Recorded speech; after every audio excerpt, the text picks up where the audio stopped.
부활은 이제 네 번째 주일입니다. 네 번째 주일.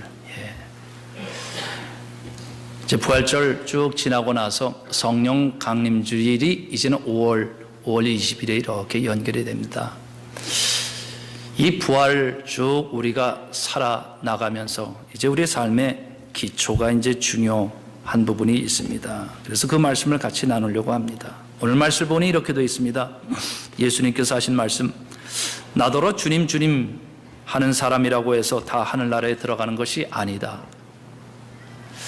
정신이 벌쩍 들게 하는 말씀이죠. 예수님의 그 마음이 의외로 단호합니다.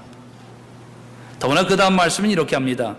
주님 주님 우리가 주님의 이름으로 예언을 하고 주님의 이름으로 귀신을 쫓아내고 주님의 이름으로 많은 기적을 행하지 아니하였습니까?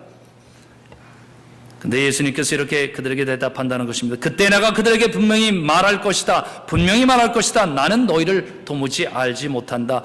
불법을 행하는 자들아 내게서 물러가라. 이 말씀 정말 우리의 마음을 흔듭니다.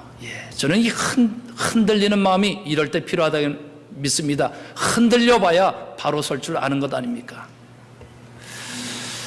귀신을 쫓아내는 정도, 더구나 예수님의 이름으로 많은 기적을 행하는 정도, 그 정도면 이제 나는 이제 천국의 삶을 살아내고 있다고 그렇게 할 수 있는데 오늘 예수님께서는 그렇게 말씀하지 않은 겁니다. 그러면서 이렇게 결론을 얘기하는 겁니다. 하늘에 계신 내 아버지의 뜻을 행하는 사람이라야 천국에 들어가게 될 것이다. 하늘에 계신 내 아버지의 뜻을 행하는 사람, 뜻을 행하는 것, 말씀을 살아낸다는 것인데 전통적인 신앙으로는 불가능한 것으로 여기지 않습니까? 오히려 우리는 하나님께서 주신 은혜와 믿음으로 덮어주심 속에서 우리가 신앙생활을 하는 것이고 그래서 믿음으로 말미암아 구원에 이른다 이렇게 됐는데 오늘 아버지의 뜻대로 행하는 사람이라야 천국에 들어간다 하는 이 예수님의 말씀은 오히려 기독교 신앙의 이단 신앙처럼 그렇게 들리게 됩니다. 예수님이 기독교 신앙 이단처럼 들리게 된다면 이게 도대체 어떻게 되는 일인가요? 그러면 질문을 하게 되는 거죠. 예수님이 아버지의 뜻을 행하며 살라고 하시는 이 말씀의 참된 뜻은 과연 무엇일까? 혹시 많은 사람들이 하나님의 말씀을 듣기는 하는데 행하려고 하지 않아서 하나님을 경험하지 못하고 있는 것은 아닐까? 그래서 짚어주시는 것일까? 왜 신앙생활을 해도 우리는 때로 그 자리에 계속 같은 자리에 있는가? 신앙생활에서 한 번 일어나는 것 같은데 다시 원위치해서 넘어지는 우리 자신들의 모습 보게 되는데 예수님이 바로 그런 상황을 통해서 무엇을 말씀하고 계시는 것일까? 기쁨과 생명 충만, 감사, 어떻게 정말 앞으로 나갈 수 있는 그런 길, 신앙은 과연 어떤 과정을 거쳐야 성장하는 것일까? 주님께서 우리에게 그런 질문을 하시는 것 같습니다. 오늘 이 말씀 어떻게 그것을 잘 설명할까 해서 예수님께서 비유를 들어서 설명하죠. 집 짓는 이야기. 그래서 집을 짓는데 두 부류의 사람들이 있다는 것입니다. 한 부류의 사람들은 이제는 그 반석 위에 집을 짓는 사람들이 있고 다른 부류의 사람들은 모래 위에 짓는다. 이 집 짓는 이야기는 예수님한테는 아주 그에 가까운 이야기입니다. 그 예수님의 아버지 요셉도, 육신의 아버지 요셉도 이 목수였잖아요. 그리고 이제 그도 목수 생활을 하지 않았습니까? 그래서 알고 하신 말씀이죠. 이렇게 하는 겁니다. 내 말을 듣고 그대로 행하는 사람은 반석 위에다 자기 집을 지은 슬기로운 사람과 같다. 비가 내리고 홍수가 나고 바람이 불어서 그 집에 들이쳤지만 무너지지 않았다. 그 집을 반석 위에 세웠기 때문이다. 이 비유의 말씀은 어렵지 않습니다. 반석 위, 모래 위, 겉모양은 똑같다는 것입니다. 집을 짓긴 지었는데 똑같은 집을 졌다는 것입니다. 그런데 겪어보면 알다는 거죠. 비가 내리고 홍수가 이제 나기 시작하고 바람이 이제는 불어닥치기 시작하는데 그 집이 그 바람과 그 비 모든 것이 그 집에 부딪히기 시작하면 반석 위에 집을 지은 그 집과 모래 위에 지은 집이 이제는 판결이 나기 시작한다는 겁니다. 반석 위에 집을 지으려면 시간이 많이 듭니다. 정성을 많이 들여야 되죠. 땅을 파기 시작합니다. 다른 사람들은 얘기할 겁니다. 모래 위에 대충 져도 되는데 겉모양만 제대로 지으면 될 것이라는데 이 사람은 계속 땅을 파면서 주변을 이제 다지게 되는 거죠. 옆에 있는 사람이 자꾸 얘기하는 것입니다. 시간 낭비하지 말라고 그렇게 조롱하기도 합니다. 비난하기도 합니다. 그렇게 해도 이 사람은 포기하지 않고 땅을 계속 파면서 그 밑에 이 큰 바위가 그 닿을 때까지 그렇게 하게 되죠. 마치 노아도 그랬습니다. 햇볕 쨍쨍한 날 산 위에다 이제는 배를 짓는 것입니다. 하나님의 말씀을 듣고 이제는 홍수가 올 것이다. 죄 이것을 하나님께서 그대로 내버려 두지 않는다. 그래서 거기다 이제 이 배를 짓지 않았습니까? 사람들이 조롱했죠. 정신이 나갔다. 근데 노아는 포기하지 않고 하는 겁니다. 하나님의 말씀이 있었고 그날은 오리라는 것이죠. 그리고 그날이 왔더니 비가 오기 시작하는 것입니다. 하루 이틀 끝날 줄 알았어요. 사람들은 그렇게 생각했습니다. 일주일 되고 열흘 20일이 지나자 사람들은 긴장하기 시작했습니다. 물이 차오르기 시작하면서 사람들은 그제야 후회하기 시작했던 것 아닙니까? 오히려 조롱했던 사람들이 이제는 두려움에 잡히게 되는 것 아닙니까? 오늘 이 말씀 질문은 둘입니다. 나의 삶은 과연 어디에, 내 인생은 어디에다 세우느냐 하는 거죠. 모래 위에 세웁니까? 아니면 반석 위에 세우나? 어떠십니까, 여러분들? 두 번째, 오늘 말씀의 핵심은 과연 어디에 있을까? 예수님의 말씀을 봤더니 이렇게 되어 있습니다. 내 말을 듣고 그대로 행하는 사람은 반석 위에 집을 짓는 슬기로운 사람이다. 그랬습니다.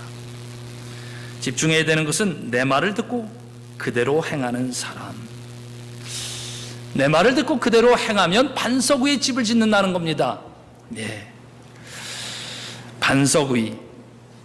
봤더니 도대체 예수님께서 무슨 말씀을 하신 건가 봤더니 오늘 이 7장에 나와 있는 이 말씀, 집 짓는 이야기의 그 맨 처음 시작은 어딘가 했더니 그것이 산상수훈이죠. 그래서 맨 앞으로 가야 되는 거죠. 그래서 맨 앞에 가보니까 산상수훈 맨 앞에 뭐가 있습니까? 팔복. 그래서 제가 한번 여러분들에게 읽어드리겠습니다. 저는 이것이 그냥 읽기만 해도 여러분들 마음에 은혜가 되며 길을 잡게 해주는 말씀이 되길 원합니다. 읽겠습니다. 심령이 가난한 자는 복이 있나니 천국이 저희 것이며 애통하는 자는 복이 있나니 그들이 위로를 받을 것이며 온유한 자는 복이 있나니 그들이 땅을 기업으로 받을 것이며 의에 줄이고 목마른 자는 복이 있나니 그들이 배부를 것이며 긍휼히 여기는 자는 복이 있나니 그들이 긍휼히 여김을 받을 것이며 마음이 청결한 자는 복이 있나니 그들이 하나님을 볼 것이며 화평케 하는 자는 복이 있나니 그들이 하나님의 아들이라 딸이라 일컬음을 받을 것이며 의를 위하여 핍박을 받는 자는 복이 있나니 천국이 그들의 것임이라. 이 말씀을 들으시면서 가난함, 내 욕심에 잡혀 살지 않고 가난함, 의에 목마른 자, 온유한 자, 긍휼히 여긴 마음이 청결해지고 화평케 하는 힘, 의를 위해서라면 핍박이라도 받아야 되겠다는 그런 마음이 드셨어요? 어떠세요? 이번 주에 설교를 준비하는데 제 아내가 저한테 이런 조언을 했어요. 이번 주에 설교할 때 특별히 교우들의 마음을 감동시키는 이야기를 하라. 이렇게 얘기를 하는 거예요. 교우들의 마음을 감동시키는 이야기들, 그래서 뭔가 뭉클하고 이 눈물도 나게 그렇게 하라고 그러는 거예요.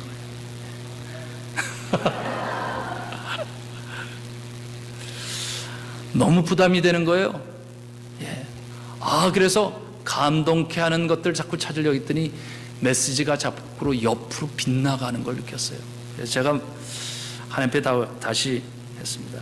하나님, 감동은 감동적인 이야기를 해서 감동됩니까? 아니면 당신의 말씀만 들어도 감동이 되는 그런 신앙이 열리는 지점이 있습니까? 감동, 저도 감동받기를 원합니다. 그렇죠? 그런데 여러분들에게 한번 질문하겠습니다. 여러분들의 마음을 누가 늘 감동시켜줬으면 좋겠습니까? 물론 감동이란 건 상당히 중요합니다. 우리의 삶에 있어서.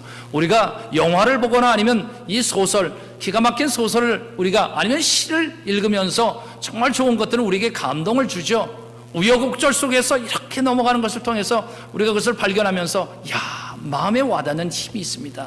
그렇죠? 그래서 우리가 극장에 가기도 하고 TV 드라마 앞에 앉게 되는 것 아닙니까?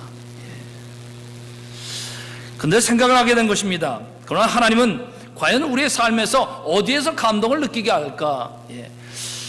TV 드라마에 늘 감동을 받는 분은 어디에 앉아야 돼요? 늘 TV 앞에 앉아 있어야 돼요. 영화에서 감동을 받는 분들은 다 늘 어디 앞에 있었냐면 영화 극장에 가서 살아야 돼요. 그렇죠? 하나님께서 뭐라고 하시는 것 같는가 이런 마음이 들어요. 다른 사람 남의 감동적인 이야기만 들을 것이 아니라 직접 네가 감동적인 삶을 살아내라. 감동적인 삶의 현장은 바로 너의 삶의 현장이 되고, 그래서 내 주변의 사람들에게 감동을 서로 주는 그런 삶을 살아라. 바리새인들이 그러지 않습니까? 하나님 나라가 어느 때에 임하니까 묻건을 예수께서 대답하여 가라사대 하나님 나라는 볼 수 있게 임하는 것이 또 여기 있다 저기 있다 고도 못하리니, 여기 있다 저기 있다, 그렇죠? 감동을 여기서 받나 저기서 받나, 그래서 그 감동을 찾아다녔더니 뭐예요? 여기 있나 저기 있나 방황하기 시작한다는 것 아닙니까? 방황이 멈춰주는 것, 그것은 뭐냐? 감동, 하나님께서 우리의 삶, 하나님 나라는 너희 안에 있느니라. 그 너희 안에서 그것이 경험될 때 우리의 삶에 이제 더 이상 방황은 없게 되는 줄 믿습니다. 그렇죠? 감동, 정말 방황이 끝나는 길은 오늘 예수님께서 이렇게 말씀하는 것입니다. 내 말을 듣고 행하는 사람이 되라. 내 말을 듣고 행하는 사람. 오늘 예수님께서는 왜 이런 말씀을 하셨을까? 여러분들 마음이 심령이 가난한 자는 복이 있나니 무슨 뜻입니까? 생각해 보십시오. 지금 내 마음이 어떤가? 이번 한 주간의 내 마음, 아니면 내 마음이 어떤 상태, 어디로 끌려가고 있는 것 같은가 한번 보십시오. 이것을 해야 되는데 저것을 해야 되는데 이것을 더 해야 되는데 발버둥 치고 해야 될 것 같은데 마음에 평강이 없습니다. 근데 말씀하십니다. 모든 것을 다 내려놔라. 가난하게 다 비워라. 그러면 천국이 내 안에 임하기 시작할 것이다. 애통하는 억울한 일, 슬픔이 있다. 발버둥 치고 이 억울함을 풀어야지, 애통함을 풀어야지, 원수라도 갚아야 되겠다고 했는데 그건 내려놔라. 애통하는 사람, 그들이 위로를 받을 것이다. 하나님께서 분명히 위로해 주실 것이다. 믿으라는 것이죠. 긍휼히 여기는 자는 복이 있나니 그들이 긍휼히 여김을 받을 것이다.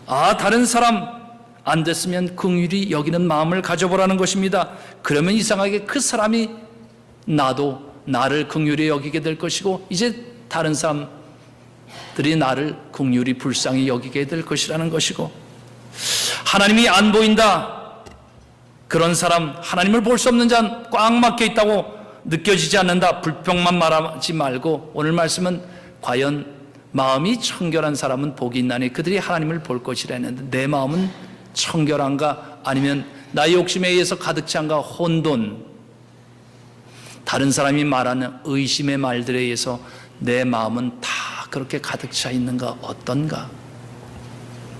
화평케 하는 자는 복이 있나니, 나는 사람들을 충동질하고 섭섭한 말을 전해서 사람들을 갈라놓는 사람인가? 아니면 서로 화평케 하고, 화평케 하려면 섭섭한 마음이 풀리도록 해야 하고 서로 믿게 해야 하는데 나는 그런 삶을 살고 있나?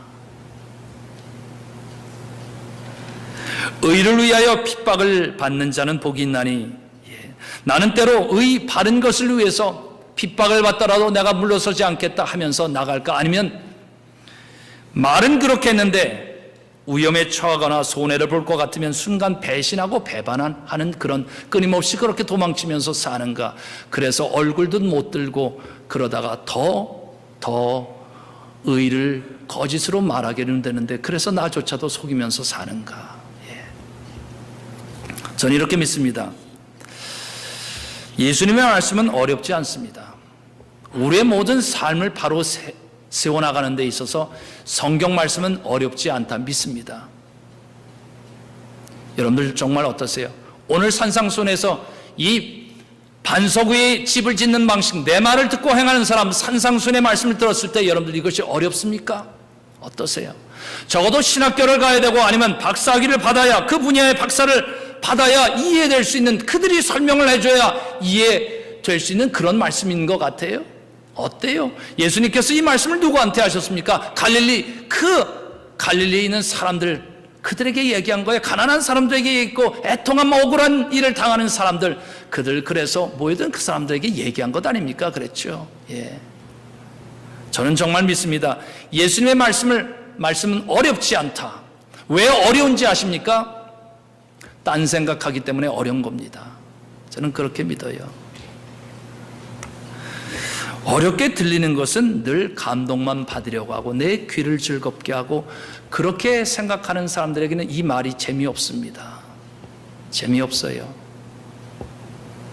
그러나 내 삶에서 가난한 마음을 가지고 화평케 하고 내 아이들을 그렇게 키워나가고 내 모든 관계들을 그렇게 세워나가려고 마음을 굳게 먹고 하나님께서 내게 할 일이 무엇인가를 찾고 있는 사람에게 이 말씀은 전혀 어렵지 않다 믿습니다. 천국은 거기에서 임하게 되는 것을 믿어요. 정말 그렇습니다. 사람들은 서로 얘기하는 것이거든요. 가난한 사람, 억울한 일이 많은 사람들, 사실 그 예수님의 말씀을 듣던 사람들 사실은 억울했어요. 그래서 그들은 어떻게 했냐면 서로 자기 억울함을 다른 사람들에게 자꾸 전했습니다. 그래서 다른 사람들 충동질하고 섭섭한 말을 돌렸어요. 내가 억울하고 가난하니까 누구한테 그것을 책임을 돌려야 되다 보니까 서로를 불화하게 만들었습니다. 서로를 무너뜨렸습니다. 그러고 보니까 그 서로가 비가 됐고 홍수가 됐고 서로에게 이제는 거센 바람이 돼서 서로를 무너뜨렸던 것입니다. 그래서 예수님께서 이제는 그것은 멈춰야 된다고 얘기하는 거죠. 또 예수님은 얘기합니다. 너는 기도할 때 의선자들처럼 하지 말아라. 그들은 사람들에게 보이려고 회당과 큰 길 모퉁이에 서서 기도하기를 좋아한다. 너는 기도할 때 골방에 들어가서 문을 닫고서 숨어서 계시는 네 아버지께 기도해라. 은밀히 보시는 내 아버지께서 응답하여 주실 것이다. 바리새인들은 어떻게 했다는 거죠? 길거리 가운데 가서 더구나 모퉁이서의 양쪽에서 다 보이는 곳에 서서 했다는 것입니다. 뭔가 보여줘야 될 것 같아서. 왜 그랬을까요? 하나님한테 기도하면서 하나님의 마음이 느껴지지 않았던 것 아닙니까? 힘들었어요. 하나님이 느껴지는 것, 골방에 들어가서 아무도 알아주지 않아도 괜찮은 것입니다. 그곳에서 기도했던 그 말씀을 그렇게 이뤄나갔던 사람, 하나님 나라를 경험했다는 것 아닙니까? 내 이웃을 사랑하고 내 원수를 미워하라는 것을 말한 것을 너희가 들었으나 나는 너희에게 말한다. 너희는 원수를 사랑하고 너희를 박해하는, 너희를 힘들게 하는, 너희를 노골적으로 방해하는 사람들을 위해서 기도해라. 그래야만 너희가 하늘에 계신 너희 아버지의 자녀가 될 것이다.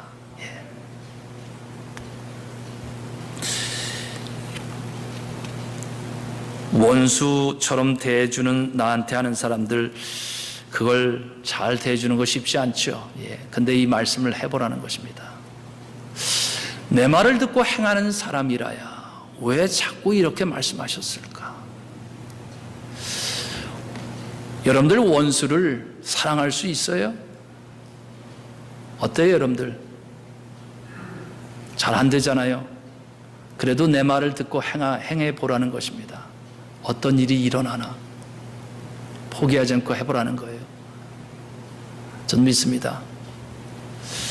골방에 들어가서 다른 사람들을 눈에 띄지 않도록, 다른 사람이 다 나를 알아주지 않아도 나는 이 일을 계속 할까 말까 그러는데, 정말 이 말씀대로 그대로 붙들고 바리새인들처럼, 아니면 다른 사람이 다 인정해서 저 사람 띄워주는데 나는 아무도 알아주지 않네, 마음 상하죠. 그러대도 하나님께서 하신 대로 골방에 들어가서 그대로 나는 계속하리라 했을 때 무슨 일이 일어날 것 같아요? 정말 화평케 하는 것, 때로는 남의 이야기 말 돌려서 이렇게 이간질시키는 게 재미있을 수도 있겠는데, 그거 안 하면서 정말 화평케 하는 일을 위해서 내가 손해라도 감수하면서 해보는 일을 실제 해보면 무슨 일이 일어날 것 같아요? 저는 믿습니다. 해봐야 경험될 줄 믿습니다. 안 해보니까 다들 추상적으로 사는 것이고, 안 해보니까 다 무너지는 것 아니겠습니까? 해보라는 것입니다. 해보면 결론은 그렇습니다. 하나님이 누군지 알게 될 것입니다. 하나님이 나를 어떻게 사랑하시는지를 알게 될 것입니다. 하나님이 아들 예수 그리스도를 십자가에 달려 죽게 해서 나와 하나님 관계를 회복시켜주는 그 일이 어떤 마음으로 하신 것인지를 알게 된다는 것입니다. 저는 신앙 믿습니다. 신앙 왜 우리가 바로 서지 못하느냐? 하나님은 그 마음을 알지 못하기 때문에 아무리 은혜와 아무리 보화를 줘도 그것을 느끼지 못하는 것 아닙니까? 저는 경험할 수 있길 주의 이름으로 축원합니다. 그래야 값어치를 경험하는 거죠. 정말 여기에 질문이 있어요. 믿음이 너를 구원하였다. 정말 이 안에는 믿음을 얘기하는 것이거든요. 하나님 정말 살아계시면서 믿음이 너를 구원하였다 그러는데 여기 다시 질문해 보는 것입니다. 정말 믿음이 구원하나? 아니면 하나님께서는 예수님께서는 왜 믿음을 지키라고 하나? 믿음의 관계를 세워나가라고 하실까? 믿음 정도가 아니라 사실은 천국을 경험하려면 오늘 말씀드리면 그거 아닙니까? 가난한 자는 복이 있나니 이렇게 말해줄 것이 아니라 실제로 복을 주어서 가난을 다 없애버리시면 더 간단하실 텐데, 애통하는 자, 억울한 자 생기지 않도록 미리 하나님께서 손 쓰셔서 다 그렇게 해주시면 좋으실 텐데, 화평케 하는 일을 하게 하실 것이냐, 사람들이 서로 다투거나 싸우지 않게 만들면 서로 좋으실 텐데, 왜 하나님께서는 그런 일을 직접 다 해주시지 않고 왜 믿음을 얘기하셨을까? 믿음이 너를 구원하신다. 내가 있고 이 모든 것을 믿고 행하라고 했는데 왜 그렇게 하셨을까? 어떤 일을 해야 될 것 같은데 왜 믿음이라 그러실까? 그 신앙에 교회를 너무 많이 다닌 경우는 이 믿음이라는 얘기를 너무 많이 듣기 때문에 한 번도 질문을 안 해보지 않습니까? 왜 믿음을 얘기하셨을까?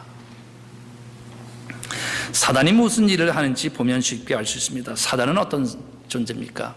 사단은 의심케 합니다. 불신케 합니다. 의심케 하고 불신케 하는 것의 본질은 뭐죠? 믿음을 깨는 겁니다. 사단이 세상을 지배하는 방법은 사람과 사람 사이에, 하나님과 사람 사이에 믿음을 깨는 겁니다. 의심케 하고 분열시키는 거죠. 사람 사이에도 여러분들, 사람 사이에 가장 어려운 일이 뭔지 압니까?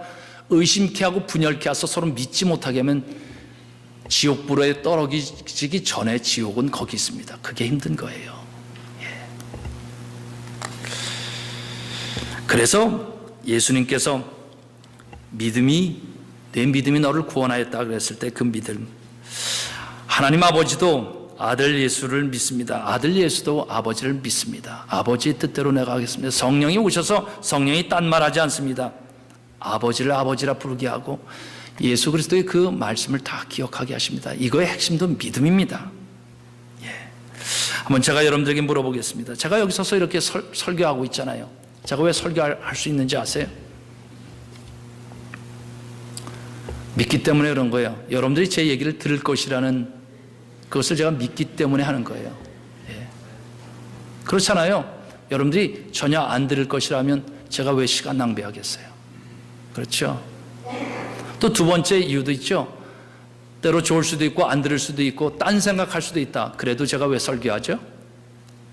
하나님께서는 이 설교를 분명히 쓰실 것이다. 말 한 토리라도 바른 곳에 떨어지면 나중에 하나님께서 그 일들을 분명히 쓰실 것이다. 그렇죠? 그걸 믿기 때문에 하는 거 아니에요. 그렇지 않으면 못하는 것입니다. 여러분들 옆에 같이 앉아 있잖아요. 그렇죠? 왜 같이 앉아 있어요? 그래서 의심하는 겁니다. 예를 들어서 이 사람이 분명히 지난주 일주일 동안 나를 모함하고 시기하기 위해서 다른 사람들한테 말 다 돌려서 그러다 애쓰다 여기 옆에 와서 앉았네 하면 보세요. 옆에 그런 눈으로 계속 있고 싶으세요? 못 앉아 있습니다. 때로는 우리가 실수하고 때로는 다 그런 기대치만큼 살지 못하지만 그래도 뭐가 있는 거예요? 좋아질 것이다. 그래도 진심은 좋다. 그런 것을 알기 때문에 우리가 같이 이렇게 앉아 있는 것 아닙니까? 믿음 때문에 그래요. 모든 것은 다 믿음입니다. 예수님께서 그래서 그 믿음을 주시면서 내 말을 듣고 행하는 사람이 되라. 여러분들이 정말 신앙생활의 기초가 뭐라고 생각하십니까? 은혜 체험, 예배 드리는 것, 아니면 하루에 한 번은 정말 진지하게 하나님 앞에 서보는 것, 기도로. 아니면 좋은 믿음의 사람을 자꾸 사귀어 나가면서 같이 신앙생활 해나가는 것, 다 기초가 되죠. 신앙을 수영에 많이 비유를 합니다. 수영. 여러분들 수영 할 줄 아십니까? 수영을 가만히 생각해보면 이렇습니다. 두 가지 이제 방법, 사실은 세 가지 방법이 있는데, 첫 번째 방법은 이거죠. 수영을 가르치는 것입니다. 물 밖에서 가르쳐요. 부력의 원리는 이렇다. 물의 비중은 어떻고 이 육신의 비중은 어떻다. 그래서 비교합니다. 들어가면 뜬다. 그러니까 겁내지 말고 수영을 이렇게 해라. 수영은 이제 들어가서 무조건 휘저으면 된다. 근데 막 휘젓는다고 되는 건 아니다. 박자에 맞춰서 잘 해두고 그렇게 해야 된다. 다 가르쳤어요. 근데 물에 빠졌어요. 그랬더니 그 사람이 죽었어요. 왜 죽었어요? 머리로는 다 듣긴 들었는데 물에는 한 번도 안 들어가 봤어요. 그때 물에 진짜 빠지니까 뭐예요? 아무 능력이 없더라는 겁니다. 신앙도 마찬가지거든요. 그렇죠. 아무리 우리가 이런 지식이 있다 한들 아무 소용이 없어요. 사단의 권세, 이 어둠의 권세 앞에서 우리가 대항할 능력이 부족하죠. 어둠의 권세를 이긴 그리스도 안에 있어야 그 사람이 능력이 있게 되는 줄 믿습니다. 그렇죠. 그게 있어야 돼. 아무리 지식이 선한 마음으로 산다 아니거든요. 하나님 안에 들어가야 되는 것 아닙니까? 두 번째는 어떻게 수영을 가르치면 이렇게 가르칩니다. 물속에 데리고 들어가긴 들어가요. 들어가면서 가르치는 것입니다. 어떻게 가르치냐? 열심히 팔을 지으십시오. 그 다음에 발 계속 스트로크 하십시오. 그렇게 해서 움직이십시오. 그러면 뜰 것입니다. 앞으로 갈 것입니다. 이렇게 해서 수영을 가르칩니다. 이 수영의 문제는 뭐예요? 그래서 끊임없이 움직이긴 했어요. 뜨는 거예요. 가라앉지 않는 거예요. 계속 뜨긴 뜹니다. 그런데 문제는 뭐지 압니까? 그럴 경우에 내가 팔을 멈추고 다리를 멈추면 나는 빠져 죽게 될 것이다. 그 두려움을 넘어서지 못하는 거예요. 그러니까 계속 신앙생활도 그렇게 하는 사람들이 있습니다. 정말 하나님의 그 기초와 상관없이, 은혜의 기초와 상관없이 교회 와서 이거 하라니까 열심히 다 움직이는 하는 거예요. 그런데 계속 불안한 생각이 드는 거예요. 내가 이거 안 하고 있으면 결국 나는 물에 빠져서 죽게 될 것이다. 아니면 구원받지 못할 것이다. 그런 강박관념에서 계속 그렇게 하죠. 어때요? 신앙생활 그렇게 할수록 고달프고 힘듭니다. 수영 어떻게 배워야 되죠? 기초는 뭐예요?